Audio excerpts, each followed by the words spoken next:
پہلے اللہ ذوالجلال نے انفرادی طور پر صحابہ سے کہا ہے کہ تم ڈرو، بات سمجھو کہ تم ڈرو، اتقوا اللہ حق تقاتہ، پھر انہیں کہا ہے کہ تم کیا ہے امر بالمعروف کرو۔ پہلے ہمیں اپنی اصلاح کرنی چاہیے، اگر اپنی ہی اصلاح نہیں ہے تو ہم دوسرے کی کیا اصلاح کریں؟ اللہ اکبر کبیرہ۔ اور اصلاح کا سب سے بڑا ذریعہ وہ نماز، سب سے بڑا ذریعہ نماز ہمیں نہ دل میں تکبر رہنے دیتی ہے، نہ شرک رہنے دیتی ہے، نماز ذاکر بناتی ہے، نماز شاکر بناتی ہے، نماز عبادت گزار بناتی ہے، بشرطے کہ ہم نمازی ہوں۔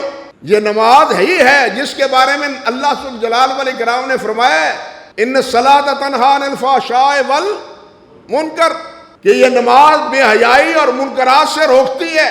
اب نمازی بھی ہے اور بے حیائی سے نہیں رکتا، نمازی بھی ہے اور سارے منکرات میں پھنسا ہوا ہے، تو یہ کیسا نمازی ہے؟ نمازیوں کو توجہ تو دلائیں بھائی۔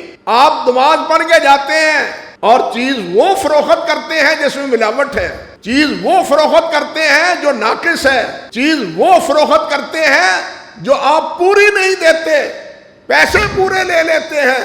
یہ آپ کی نماز آپ کو کیا سبق دیتی ہے؟